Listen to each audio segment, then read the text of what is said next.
When the millionaire's bride ran away on the wedding day, he asked the maid to replace her at the altar. What started as a disaster ended as a fairy tale. The hall of St. Mary's Church in Newport, Rhode Island, was decorated with hundreds of white orchids and a red carpet that stretched to the altar. The guests, members of local high society, whispered among themselves while Sire Callahan stood motionless before the priest, his impeccable tuxedo contrasting with the pallor of his face. 15 minutes had passed since the appointed time for the ceremony, and Madison Sinclair, his fiancée, had still not arrived. "Mr. Callahan," whispered the priest, leaning in discreetly. "Perhaps we should." Sawyer's cell phone vibrated in his pocket. His hands shook slightly as he read the message. "I'm sorry. I can't do that. Bye." The buzz increased as Sawyer staggered towards one of the church pews. Humiliation burned in his chest as he saw the pitying looks and mischievous smiles of the 300 guests present.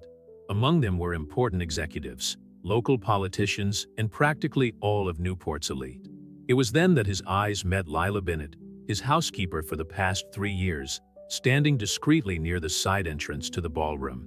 She was wearing a simple navy blue dress, appropriate for an employee attending a formal event, and her gaze conveyed a genuine compassion that contrasted with the falsely pitying expressions around her.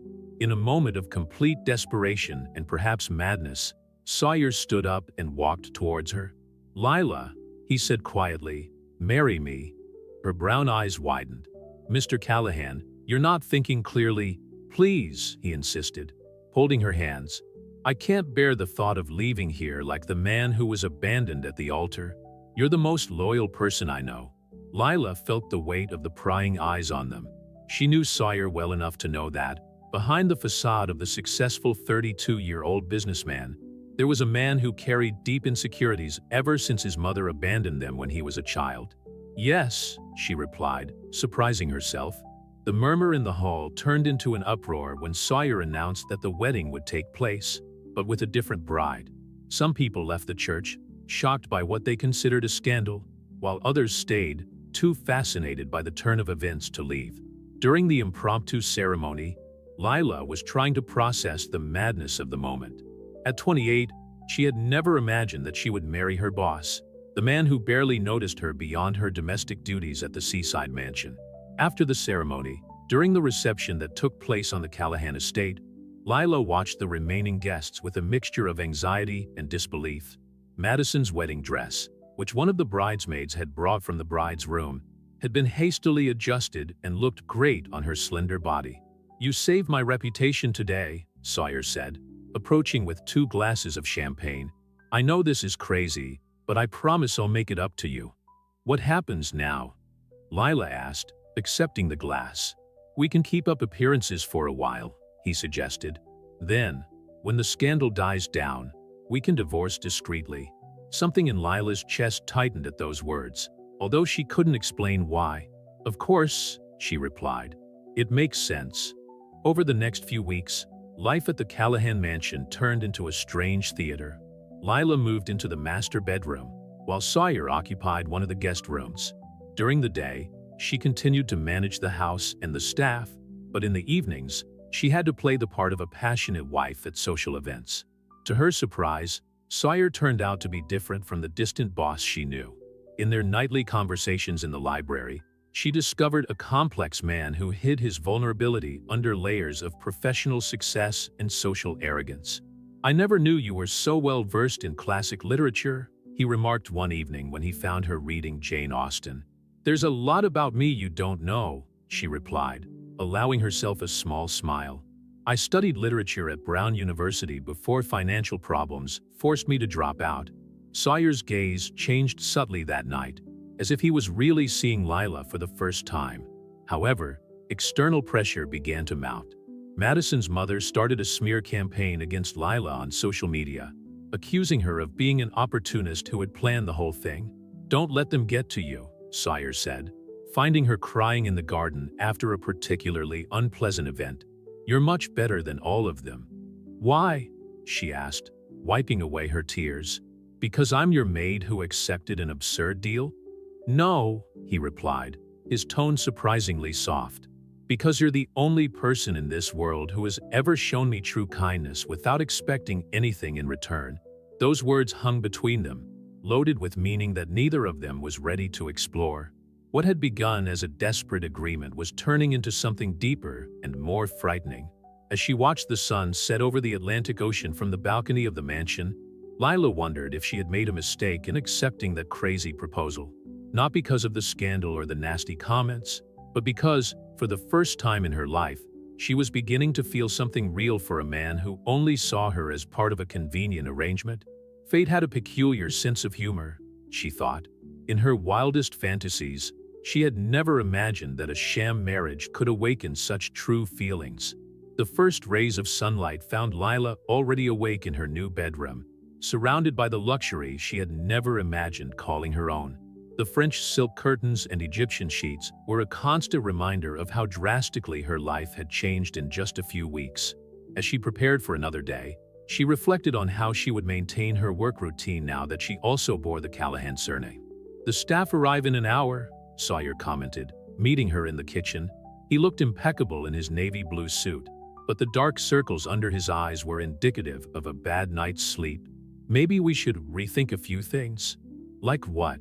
Lila asked, pouring coffee into 2 cups, a habit she had developed over the last few days. "It doesn't seem appropriate for my wife to continue managing the household staff," he explained, accepting the cup. "I've hired a new housekeeper. Margaret Williams will start today." Lila felt a tightness in her chest.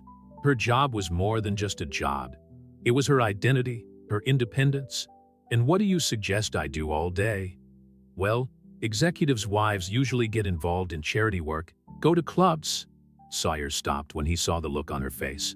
"Sorry, that sounded condescending," Lila added, putting her cup in the sink with more force than necessary.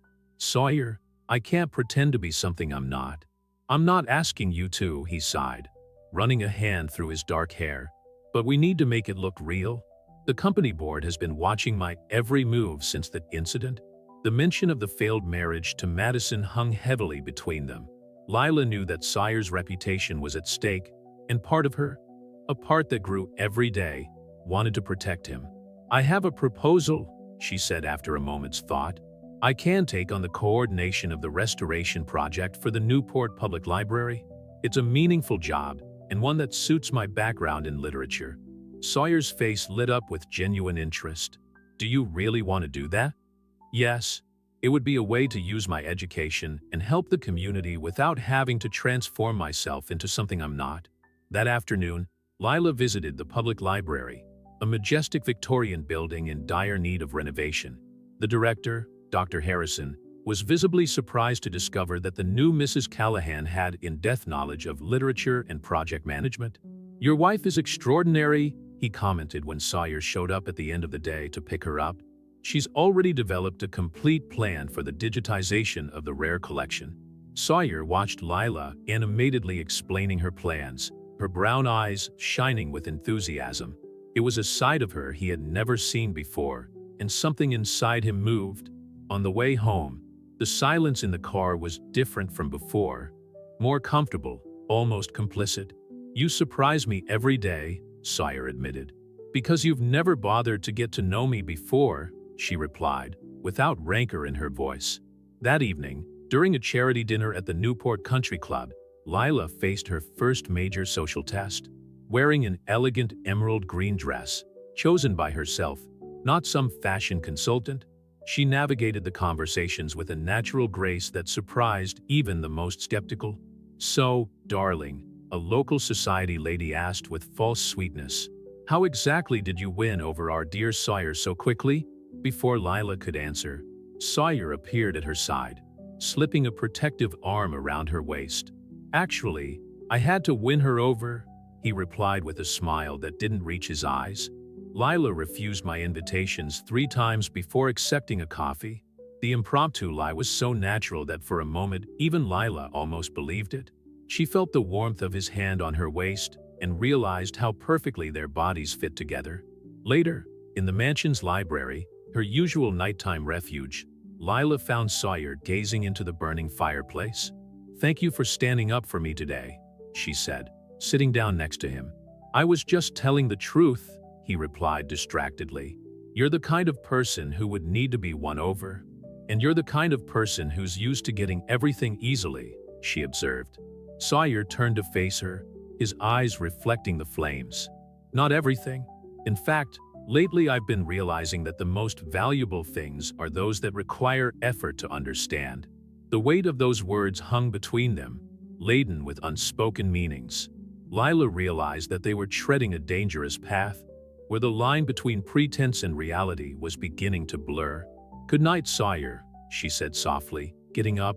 "Good night, Lila," he replied, his gaze following her until she disappeared through the door. That night, in separate rooms of the same mansion, they both lay awake, contemplating how an agreement of convenience was slowly turning into something neither of them had planned or was prepared to face.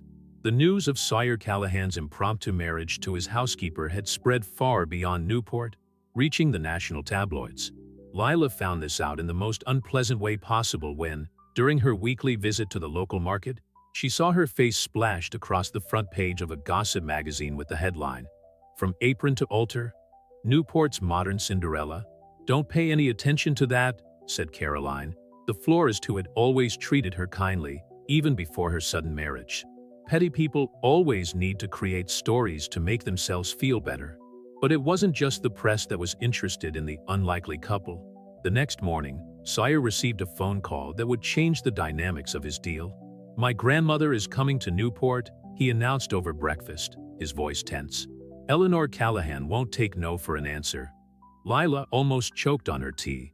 Eleanor Callahan was a legendary figure in New England society, known as much for her philanthropy as for her ruthless judgment. "When?" "Tomorrow," Sawyer replied, loosening his tie. "And she intends to stay for 2 weeks." Lila's initial panic was replaced by calm determination. "Well, then we'll have to be more convincing than ever." "Lila," Sawyer hesitated. "My grandmother has a special talent for detecting lies. She practically created an empire by discovering people's true intentions." That night, they rehearsed their fabricated love story in the library. How they really met, when they realized their feelings, their first kiss, every detail needed to seem genuine. "Our first date was right here," Lila suggested, gesturing to the library. "You found me reading Pride and Prejudice after work. And I was intrigued to see my housekeeper so engrossed in a classic," Sawyer added, a genuine smile appearing on his lips. Actually, that wouldn't be a complete lie. Eleanor's arrival the following morning turned the mansion into a whirlwind of activity. At 78, she still retained the elegant posture and discerning eye that had made her one of Boston's most respected women. "So," Eleanor said over lunch, her blue eyes studying Lila with intensity, "tell me how my grandson finally found someone who made him forget that Sinclair girl." Lila felt Sawyer's hand squeeze hers under the table. "Actually, Mrs. Callahan, it was a gradual process. Sawyer and I really got to know each other through books." "Literature?" Eleanor arched a perfectly drawn eyebrow. "Yes," Sawyer interjected. "Lila has an impressive knowledge of classical literature. She's currently coordinating the restoration of the public library." "Interesting," Eleanor murmured, but her tone suggested that she was far from convinced. The next few days were a delicate balancing act. During the day, Lila continued her work at the public library, now with the added weight of Eleanor's prying eyes. At night, she and Sawyer had to keep up the facade of being a couple in love. However, something strange began to happen. The casual touches, the glances exchanged over dinner, the late-night conversations in the library, everything began to seem less rehearsed and more natural. "You're terrible actors," Eleanor declared one evening, meeting them on the balcony. "But maybe that's exactly why I believe in you." "What do you mean?" Lila asked, her heart racing. "Darling, couples who pretend to be in love often exaggerate. You too. There's a tension in the air, an electricity that can't be manufactured. You're so busy trying to pretend you're not in love that you don't realize you already are." Eleanor's words hung in the air like autumn leaves, delicate but impossible to ignore. Sawyer and Lila looked at each other, unable to deny or confirm the observation. Later that evening, as they walked along the beach near the mansion, The silence between them was laden with unspoken possibilities. "My grandmother was always very observant," Sawyer finally said, his voice almost lost in the sound of the waves. "She could also be wrong," Lila replied, although her heart protested against her own words. "She might," he agreed, stopping to stare at her. The moonlight reflected in his eyes, revealing a vulnerability she rarely saw. "But what if she isn't?" Before Lila could answer, Sawyer's cell phone rang. It was his assistant, informing him that Madison Sinclair had returned to Newport and was requesting a meeting. The magical moment crumbled like a sandcastle hit by the tide. Lila felt her heart squeeze, painfully reminded that her marriage was only a temporary arrangement. "You should find her," she said, her voice betraying more emotion than she had intended. "Maybe she wants to explain herself." "Lila, it's all right, Sawyer. This is what we've been waiting for, isn't it?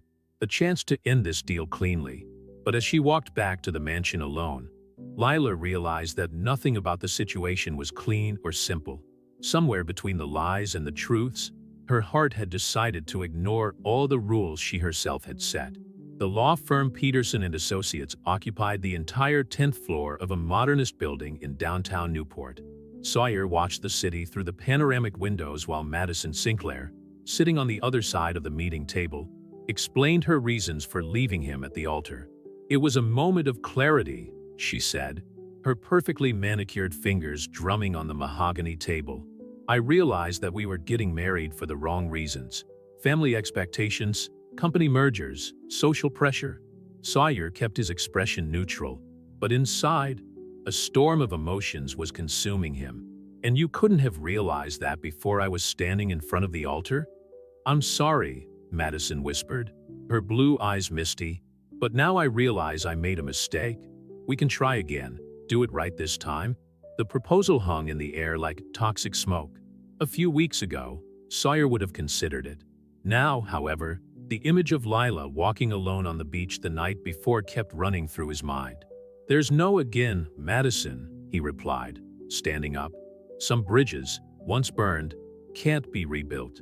Meanwhile, in the public library, Lila immersed herself in her restoration work, trying to ignore the fact that, at that very moment, her lying husband was reuniting with his ex-fiancée.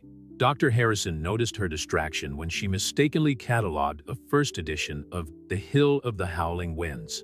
"You know," he commented, adjusting his tortoiseshell glasses, "sometimes the most valuable books are those that seem ordinary at first glance. You have to look beyond the cover to discover their true value." Lila smiled faintly, recognizing the metaphor. Some people prefer shiny covers and flashy titles, and others discover that the real story lies in the pages stained by time and use, Eleanor Callahan interrupted, emerging from among the old bookshelves. "Can we talk, dear?" Lila followed her grandmother, by law, into the library garden, a small green oasis in the heart of the city. Eleanor sat down on a stone bench, motioning for Lila to do the same. "You're in love with my grandson," Eleanor declared without preamble. It wasn't a question. "Mrs. Callahan, Eleanor, please. And don't try to deny it. I see how you look at him when you think no one is watching." Lila felt her defenses crumble. That wasn't in the plans. "Love rarely is," Eleanor smiled softly. "You know, I've watched you these last few days. You're not just intelligent and capable, you're genuine. Something rare in our social circle. But not good enough for someone like Sawyer," Lila added bitterly. "On the contrary," Eleanor took her hand. "You're exactly what he needs. But the question is, are you willing to fight for it?" Before Lila could reply, her phone vibrated with a message from Sawyer. "We need to talk. Dinner at 8? The rest of the day passed in a blur of anxiety and anticipation. When Lila arrived at the mansion, she found the dining room decorated with candles and her favorite flowers, white peonies. "Madison wants to get back together," Sawyer announced without preamble as soon as she sat down. Lila's heart seemed to freeze in her chest. "I see," she managed to say. "I suppose that simplifies things. We can announce our separation and—" "I refused," Sawyer interrupted her, his eyes fixed on hers. "Because I realized something today, during that meeting. While she was talking about starting over, all I could think about was you." "Sawyer, Let me finish, he asked, getting up to approach her. When we got married, it was out of desperation and convenience. But something changed. You changed everything, Lila. The way I see the world, the way I see myself. That's just gratitude, she protested weakly, even though her heart was screaming the opposite. No, it's more than that, he took her hands. It's the way you laugh when you're truly happy, how your eyes sparkle when you talk about literature, how you care about everyone around you without expecting anything in return. Tears began to stream down Lila's face. I'm afraid, she admitted. Afraid that one day you'll wake up and realize that you'd prefer someone better suited to your world. My world was empty before you, Sawyer declared, drying her tears with his thumb. And I don't want to go back to that life of appearances and empty expectations. But society? To hell with society, he smiled. My grandmother already told me that if I let you get away, she'll disown me. Lila couldn't help but laugh through her tears. She said something similar to me today. So, Sawyer knelt down in front of her. Lila Bennett Callahan, will you marry me? This time for love, not convenience. The moment was interrupted by the sound of applause. Eleanor was standing in the doorway of the dining room, a satisfied smile on her face. Finally, now we can plan a real wedding. I haven't heard your answer yet, Sawyer whispered to Lila. She pulled him into a kiss, their first real kiss, full of promise and possibility. Yes, she murmured against his lips. 1,000 times yes. Eleanor discreetly withdrew, leaving the young couple in their moment of discovery. Sometimes, she reflected, fate had peculiar ways of righting the wrongs of the past and bringing the right people together, even if through the most unlikely of paths. The news of Sawyer Callahan's second marriage proposal, this time genuine, spread through Newport like fire through dry straw. However, not everyone received the news with the same approval as Eleanor. The Sinclair family, in particular, were determined not to let their revenge go unnoticed. Have you seen this? Lila asked, showing Sawyer her tablet during breakfast.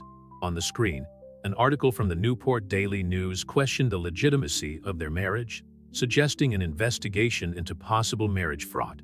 Regina Sinclair's work, no doubt, Sawyer replied, his jaw tense. Madison's mother has always been an expert at destroying reputations.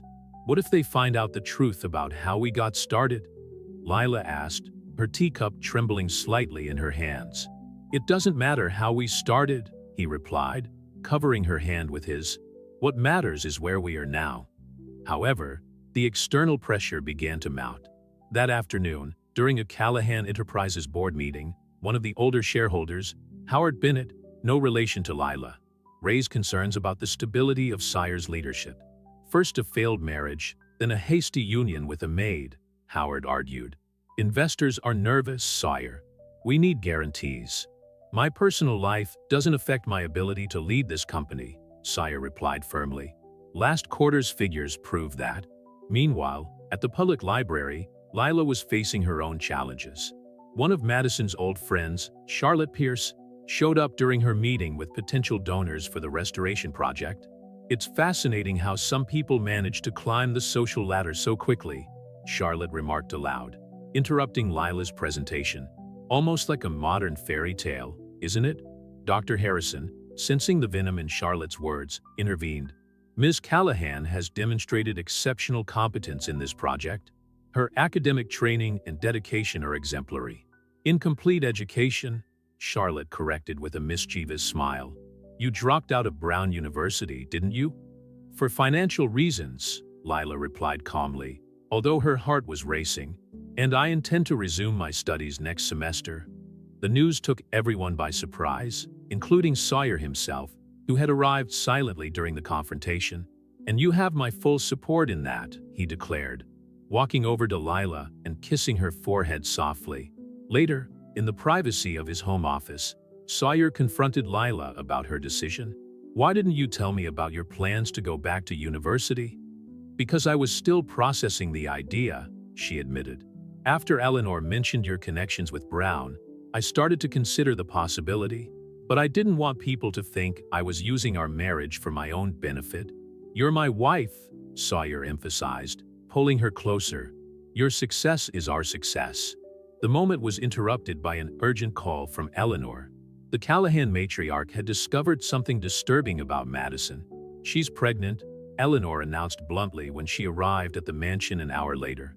"And she's claiming the baby is yours, Sawyer." The silence that followed was deafening. Lila felt the ground disappear beneath her feet as Sawyer visibly paled. "That's impossible," he finally said.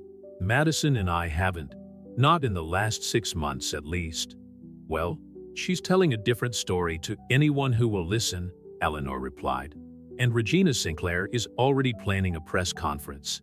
Lila watched the emotions cross Sawyer's face. Shock, anger, then determination. "I'll sort it out," he promised, holding Lila's hand tightly. "No," Lila said softly. "We'll sort it out. Together." Eleanor watched the couple approvingly. "You two have grown up a lot since that impromptu wedding, and maybe that's exactly why certain people are so determined to break you up."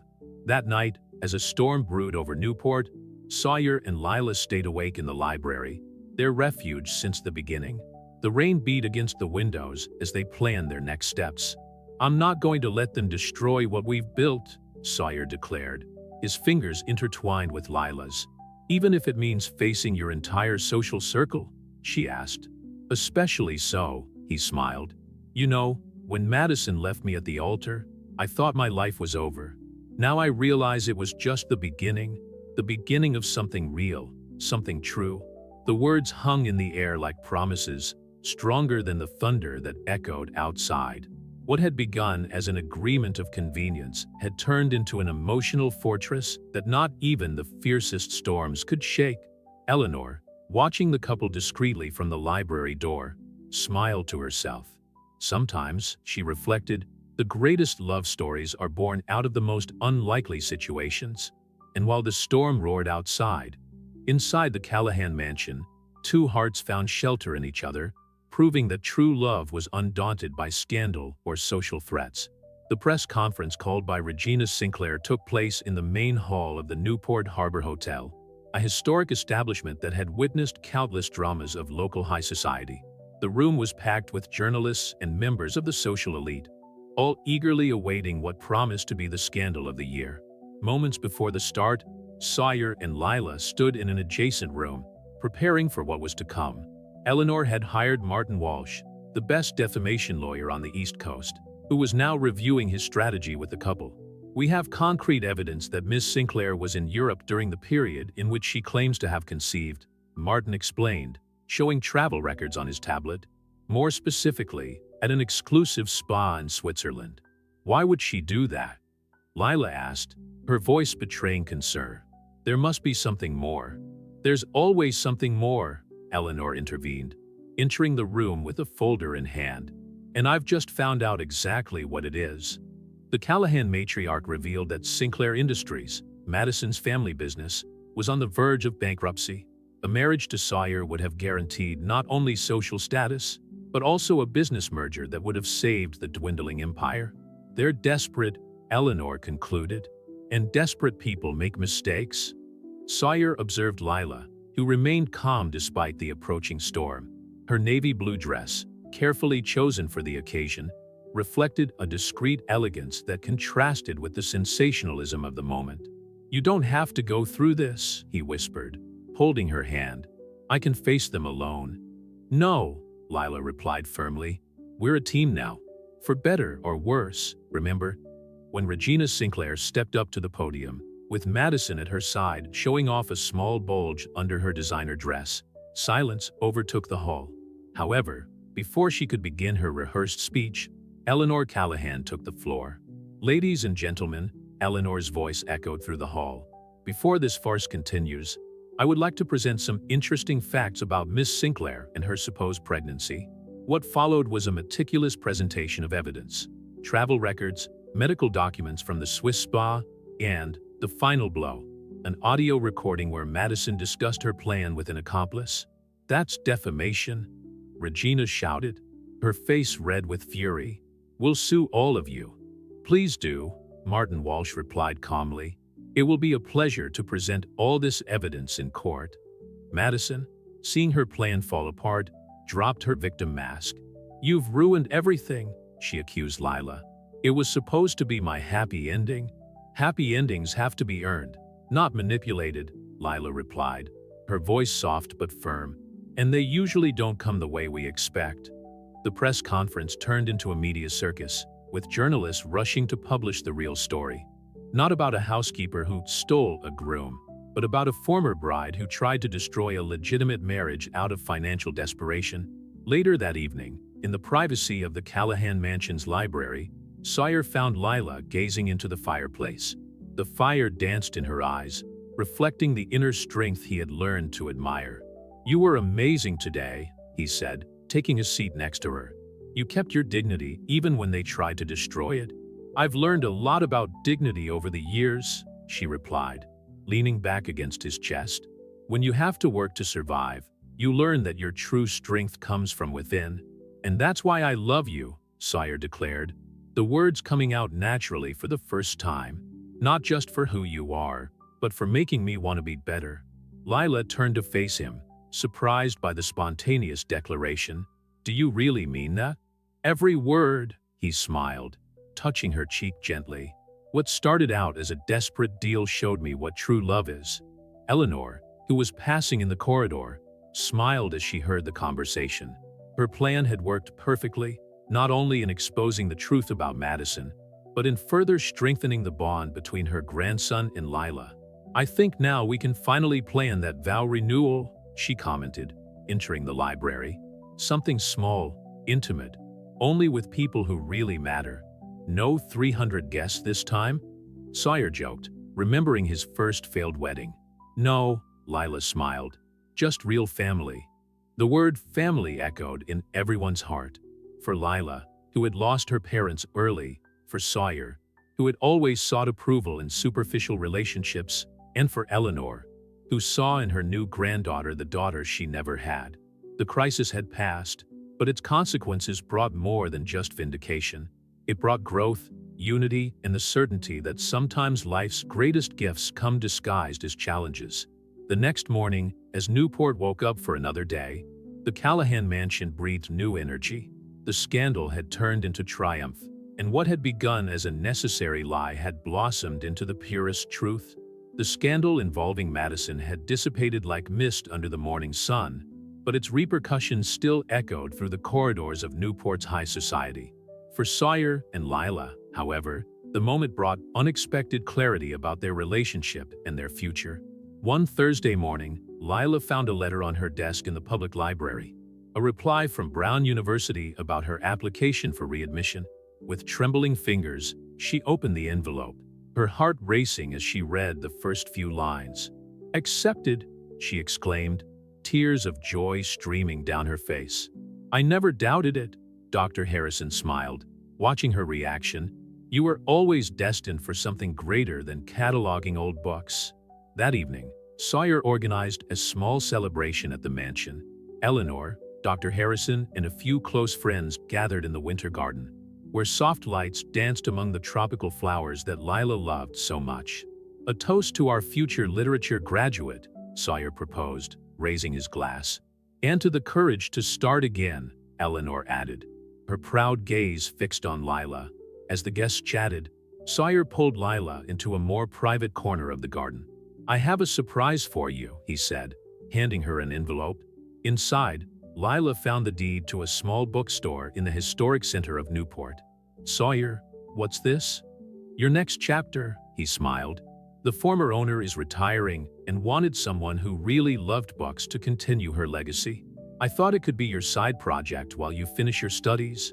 But how am I going to run a bookshop, study and be my wife?" he added softly. "The same way you do everything else, with grace, determination, and that intelligence that made me fall in love with you." The moment was interrupted by Caroline, the florist, who arrived late to the celebration with disturbing news. "Lila, you need to see this," she said, showing her phone. It was a post on a local gossip blog, suggesting that Lila had manipulated her admission to Brown using the Callahan's influence.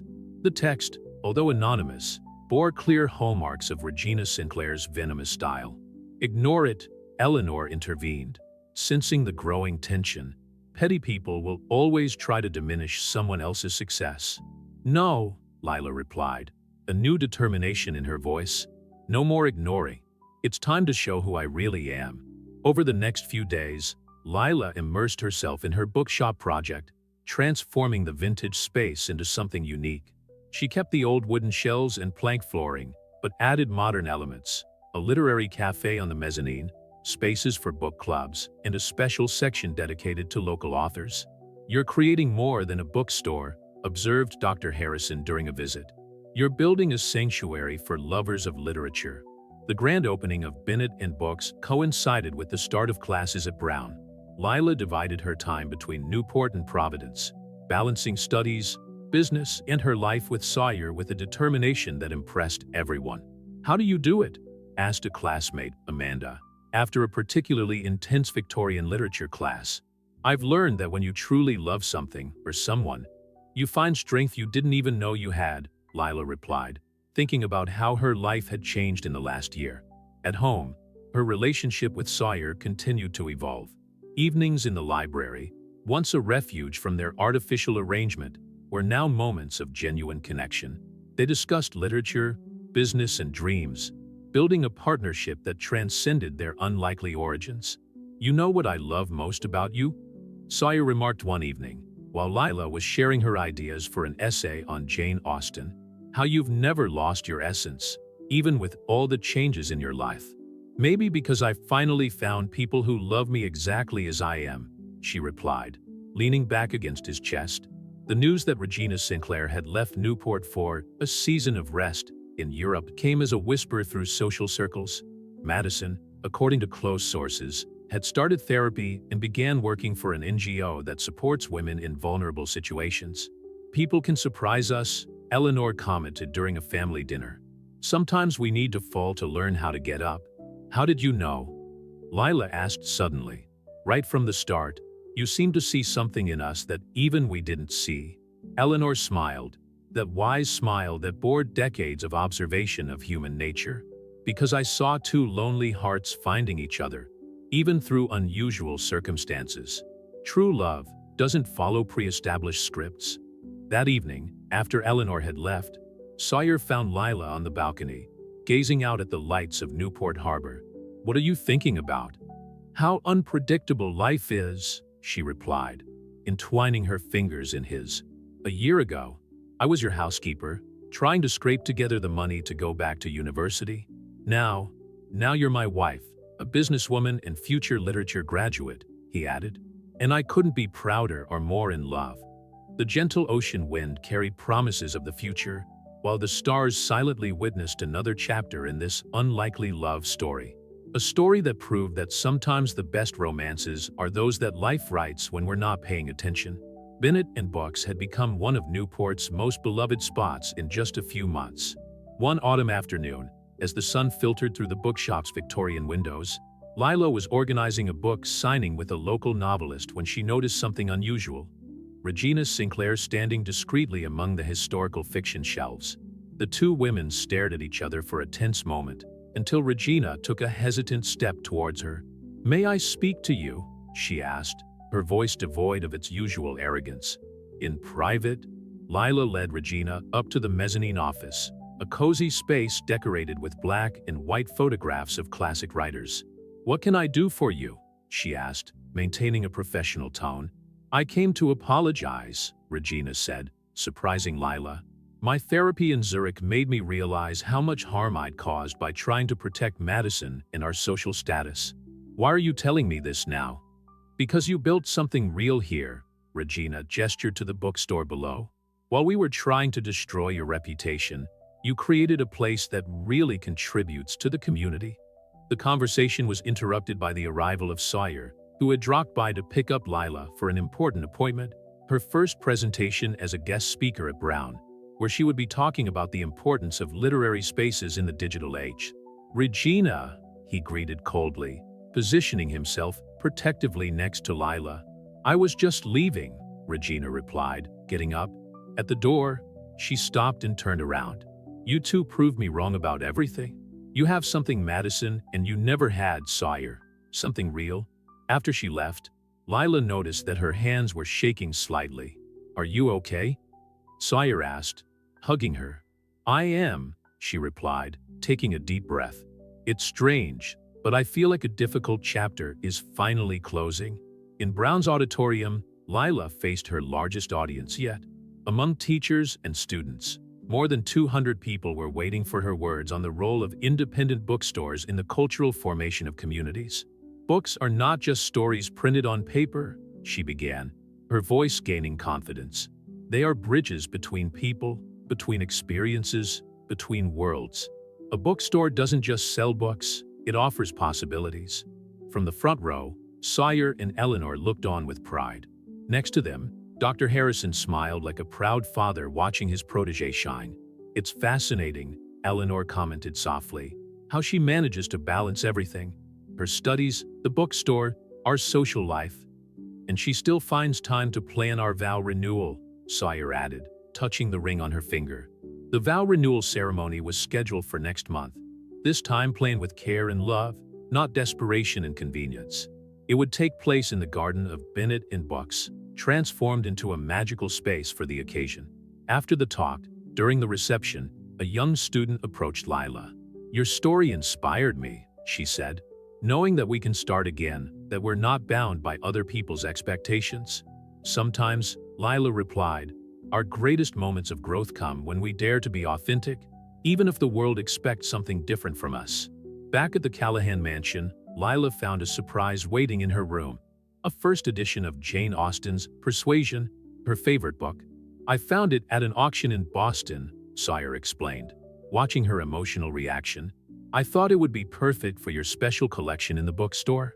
"It is perfect," she whispered, caressing the old cover reverently. "Just like us." That evening, as they prepared the last details for the renewal of vows, Lila reflected on how her life had changed. The housekeeper who once organized social events was now a respected businesswoman and a promising student. "What are you thinking about?" Sawyer asked, finding her in the library.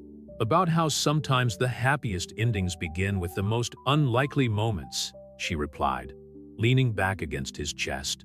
"If Madison hadn't run away that day, then I would never have discovered that the perfect woman for me was right under my nose all along," he added, kissing her forehead.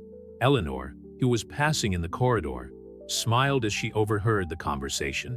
Her grandson and Lila had proved that true love knew no social barriers or imposed expectations. They had rewritten their own story, page by page, chapter by chapter. "Do you know what I love most about you?" Sawyer asked softly. "How you never tried to fit into the mold that society expected. You simply were yourself and in the process, taught me to be myself too." "That's because I've learned that our story doesn't have to follow a predefined script," Lila replied. "Sometimes the best novels are the ones we write in our own way." The morning of the vow renewal dawned with a golden glow typical of Newport in the fall. Lila watched as the Bennett and Books garden was transformed into a fairy tale setting, with garlands of white flowers entwined in the bookcases that had been carefully moved to create a natural aisle to the makeshift altar. "Everything is perfect," Eleanor commented, adjusting an arrangement of peonies. "Much more meaningful than that first church wedding."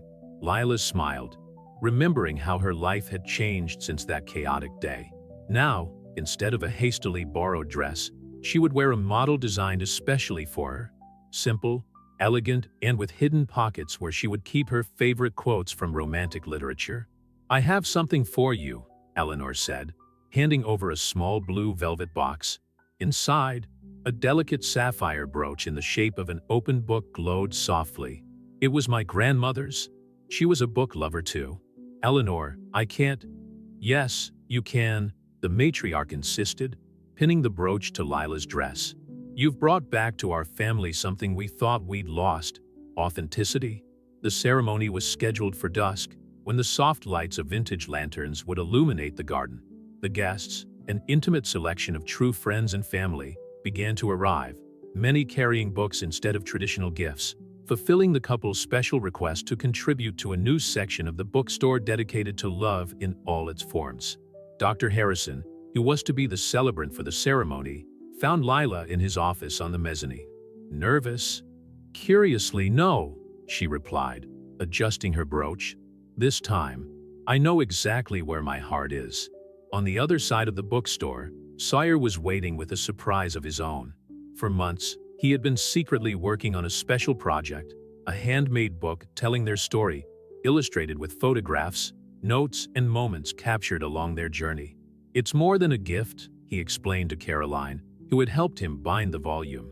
"It's a testament to how love can flourish in the most unexpected places."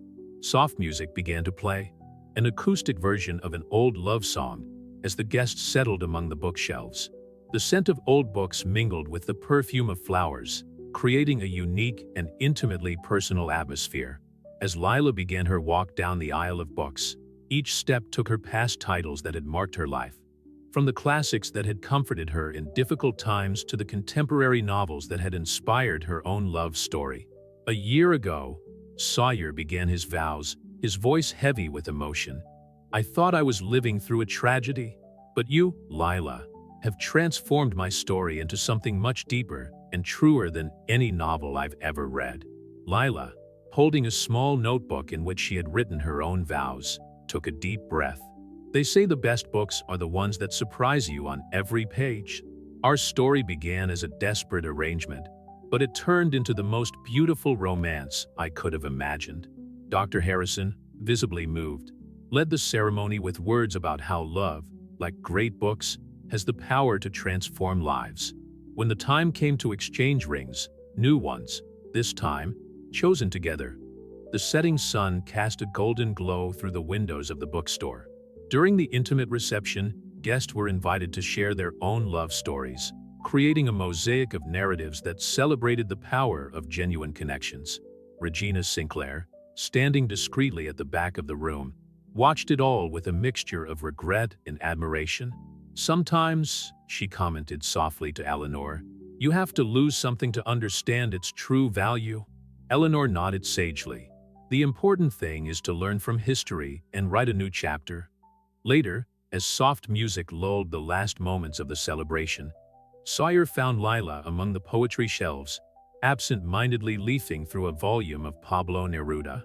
"I found you," he smiled, handing her the book he had prepared. Lila carefully opened the leather cover, her hands trembling slightly as she recognized moments from their history together captured in photographs and words. The last page, still blank, bore just one title: Future Chapters. "Because our story is far from over," Sawyer explained, gently kissing her forehead.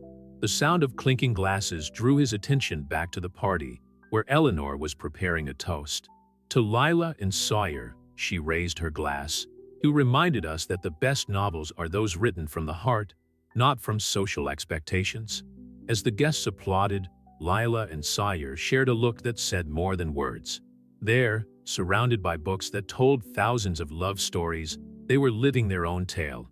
Not one of princes and princesses, but of two people who found the courage to be authentic with each other. The evening progressed, and the lanterns in the garden created dancing shadows between the bookshelves.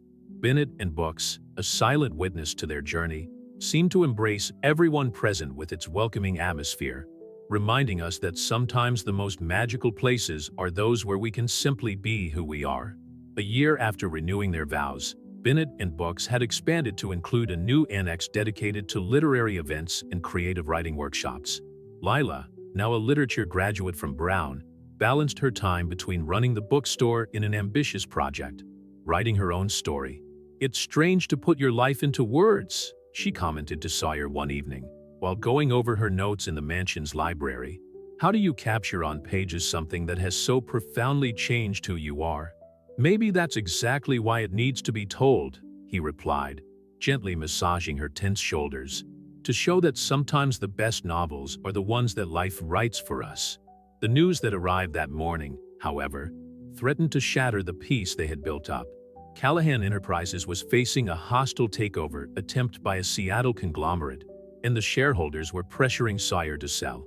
"They say I'm too sentimental to lead the company," Sawyer confessed over a private dinner with Lila and Eleanor, "that my recent decisions favor people over profits. And they're wrong?" Eleanor questioned, arching an eyebrow.